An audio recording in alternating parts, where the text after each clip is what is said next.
കുഞ്ഞുനാളിൽ എൻ്റെ ഇടവകപ്പള്ളിയിൽ ഒരു ക്രിസ്മസ് ആഘോഷം നടന്നത് ഇപ്പോഴും മനസ്സിൽ ഓർമ്മയുണ്ട്. ആ ക്രിസ്മസ് ആഘോഷത്തിന് സന്ദേശം നൽകാനായി ക്ഷണിച്ചത് ഒരു ഹൈന്ദവ വിശ്വാസിയാണ്.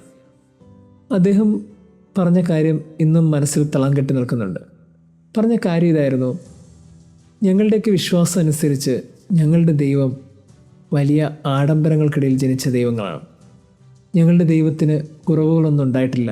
ഞങ്ങളുടെ ദൈവം എല്ലായിടത്തും ജയിച്ചിട്ടേ ഉള്ളൂ. പക്ഷേ നിങ്ങളുടെ ദൈവം അങ്ങനെയല്ല. നിങ്ങളുടെ ദൈവം ജനിച്ചതൊരു കാലിത്തൊഴുത്തിലാണ്. നിങ്ങളുടെ ദൈവം എല്ലാവരുടെ മുമ്പിലും തോറ്റിട്ടേ ഉള്ളൂ. അതുകൊണ്ട് തന്നെ നിങ്ങളുടെ ദൈവം ഞങ്ങളുടെ ദൈവത്തിൽ നിന്ന് ഏറെ വ്യത്യസ്തനാണ്.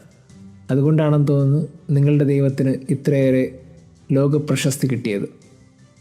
ഒരു ഹൈന്ദവ വിശ്വാസി ഇത് പറഞ്ഞപ്പോൾ ഒരു അഭിമാനമൊക്കെ തോന്നി. പക്ഷേ ഒരു ചോദ്യം അതിലിപ്പോഴും ബാക്കിയായി നിൽപ്പുണ്ട്. എന്തുകൊണ്ടാണ് നമ്മുടെ ദൈവം ഇത്രത്തോളം സഹിച്ചത്? മനുഷ്യരുടെ മുമ്പിൽ ഒന്നുമില്ലാതായി തീർന്ന് എന്തുകൊണ്ടാണ് ഇത്രത്തോളം വേദനിച്ചത്? അതിനുത്തരം ഇന്നത്തെ ഗോസ്പലാണ്. ഇന്നത്തെ ഗോസ്പലിൽ യേശു പറഞ്ഞൊരു വാക്കുണ്ട്: അധ്വാനിക്കുന്നവരും ഭാരം വഹിക്കുന്നവരുമായ നിങ്ങളെല്ലാവരും എൻ്റെ അടുക്കൽ വാ, ഞാൻ നിങ്ങളെ ആശ്വസിപ്പിക്കാം. ഇതിൽ തെറ്റിദ്ധരിക്കപ്പെടുന്ന ഒരു കാര്യമുണ്ട്. നമ്മൾ ചിന്തിക്കും നമ്മൾ യേശുവിൻ്റെ അടുത്ത് വന്നാൽ എല്ലാം മാറിക്കിട്ടുമെന്ന്. മാറിക്കിട്ടില്ല എന്നല്ല, പക്ഷെ മാറിക്കിട്ടുന്നതിനേക്കാൾ ഉപരി യേശു പറഞ്ഞത് എന്താണെന്നറിയോ? ഞാൻ നിങ്ങളെ ആശ്വസിപ്പിക്കാമെന്നാണ്. എന്ന് വെച്ചാൽ നിങ്ങളുടെ കൂടെ ഞാനുണ്ട്. ഇതാണ് അന്ന് ആ ഹൈന്ദവ വിശ്വാസി പറഞ്ഞതിൻ്റെ ഉത്തരം. നമ്മളുടെ ദൈവം എന്തുകൊണ്ടാണ് ഇത്രയും വേദനിച്ചത്? നമ്മളുടെ ചുവടിൻ്റെ ഭാരം മനസ്സിലാക്കാൻ കഴിയുന്ന വിധത്തിൽ അവൻ നമ്മളെപ്പോലെ വേദനകൾ സഹിച്ച് കടന്നുപോയി. നമ്മുടെ സങ്കടങ്ങൾ മനസ്സിലാക്കാൻ കഴിയുന്ന വിധത്തിൽ അവൻ്റെ ഹൃദയം വിനീതമായിരുന്നു. ആ വിനീത ഹൃദയം ഉള്ളതുകൊണ്ട് അവൻ നമ്മുടെ സങ്കടങ്ങൾ പെട്ടെന്ന് മനസ്സിലായി.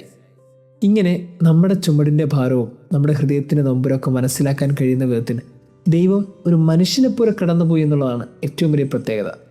അതുകൊണ്ട് തന്നെ അവൻ്റെ അടുക്കൽ വന്നാൽ ആശ്വാസം കിട്ടുമെന്നാണ് അവൻ പറഞ്ഞത്. കുറച്ചും കൂടി നമ്മുടെ കൂടെ സഫർ ചെയ്യുന്ന ഒരാൾ കൂടെ ഉണ്ടെന്നറിയുമ്പോൾ അയാളുടെ വാക്കുകൾക്ക് ബലം കൂടും. അയാളുടെ ആശ്വാസത്തിന് തീക്ഷ്ണത കൂടുതലാണ്. അങ്ങനെ നമ്മളോടൊപ്പമായിരുന്ന ഒരു ക്രിസ്തുവിനെ ഓർക്കുന്ന ദിവസമാണ്. അതുകൊണ്ട് തന്നെ ഈ ഗോസ്പൽ നമ്മളെ ക്ഷണിക്കുന്നത് എന്തിനാണെന്നറിയോ? മറ്റൊരു ജീവിതത്തിലേക്കാണ്. എന്താണ് ആ ജീവിതം? അപരന് വേണ്ടി നമ്മളുടെ ഹൃദയം വിനീതമാക്കുകയും മറ്റുള്ളവരുടെ ചുമട് മനസ്സിലാക്കുന്ന ഒരു ജീവിതം കൂടി പരുവപ്പെടുത്തുക എന്ന് തന്നെയാണ്. മാക്സിമിലിയൻ കോൾബിയുടെ ജീവിതത്തിൽ മനോഹരമായൊരു സംഭവം ഉണ്ടല്ലോ. 2ാം ലോക മഹായുദ്ധ സമയത്ത് അദ്ദേഹം കോൺസെൻട്രേഷൻ ക്യാമ്പിലായിരുന്നു. ആ സമയത്ത് ഒരു തടവുകാരൻ ചാടിപ്പോയി. പെട്ടെന്ന് ആ ദേഷ്യത്തിൽ അധികൃതർ തീരുമാനിക്കുന്നത് 10 തടവുകാരെ പട്ടിണിക്കിട്ട് കൊല്ലാൻ തീരുമാനിക്കുന്നു.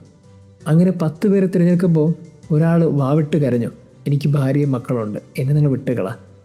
അവരുടെ നിലവിളിക്കൊടുവിലാണ് ഫാദർ മാക്സിമിലിയൻ കോൾബെ അവരുടെ മുമ്പിലെത്തുന്നത്. എന്നിട്ട് അദ്ദേഹം പറഞ്ഞു: നിങ്ങൾ എന്നെ ആ 10 പേരുടെ ഗണത്തിൽ കൂട്ട്, ഇയാളെ വിട്ടേക്ക്. ഒരാൾക്ക് വേണ്ടി മറ്റൊരാൾ സഫർ ചെയ്യാൻ തയ്യാറാകും, മരണത്തിലേക്ക് കാലെടുത്ത് വയ്ക്കുന്നു. അങ്ങനെ അയാളെ മാറ്റിയിട്ട് ഇയാൾ ആ മരണത്തിലേക്ക് സഞ്ചരിച്ചതിൻ്റെ യാത്ര വളരെ കൃത്യമായി നമ്മുടെ ഹൃദയത്തിൽ പതിയുന്നില്ലേ? അങ്ങനെയാണെങ്കിൽ നമ്മളൊക്കെ ഓർക്കേണ്ടത് മറ്റുള്ളവരുടെ വേദന മനസ്സിലാക്കാൻ കഴിയുന്ന വിധത്തിൽ, അവൻ്റെ നിലവിളി കേൾക്കാൻ കഴിയുന്ന വിധത്തിൽ നമ്മുടെ ജീവിതത്തെ പരുവപ്പെടുത്തുക എന്നുകൂടി ജീവിതത്തിന് അർത്ഥമുണ്ട്. നമ്മൾ കടന്നുപോയ സങ്കടത്തിൻ്റെ പാതയിൽ ആരും കടന്നു പോകാൻ അനുവദിക്കാതിരിക്കുക. അങ്ങനെ കടന്നു പോകുന്ന മനുഷ്യരുടെ മുമ്പിൽ കുറച്ചും കൂടി താങ്ങും തണലും ആകുക. നമ്മുടെയൊക്കെ മക്കൾ എവിടെയെങ്കിലുമൊക്കെ തോറ്റു പോകുന്നു എന്ന് തോന്നലുണ്ടാകുന്നുണ്ടെങ്കിൽ ആ മക്കൾക്ക് ഒരു ധൈര്യത്തിൻ്റെയും ആശ്വാസത്തിൻ്റെയും വാക്കുകളാകാൻ മാതാപിതാക്കൾ കഴിയുന്നുണ്ടോ? മാതാപിതാക്കൾ വാർദ്ധക്യത്തിൻ്റെയും ജീവിതത്തിലെ അധ്വാനത്തിന് തോൽവിയിലൊക്കെ നിൽക്കുന്നുണ്ടെങ്കിൽ ആ മക്കൾ ഞങ്ങൾ കൂടെ ഉണ്ടെന്നൊക്കെ ഒരു ഉറപ്പ് പറഞ്ഞ് അവരുടെ കൈക്ക് ബലമാകാനും ജീവിതത്തിന് തണലേകാനും പറ്റുന്നുണ്ടോ?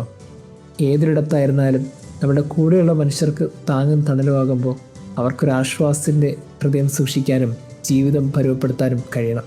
അതാണ് ഈ സുവിശേഷത്തിൻ്റെ ഓർമ്മപ്പെടുത്തൽ. ദൈവം നമ്മെ അനുഗ്രഹിക്കട്ടെ.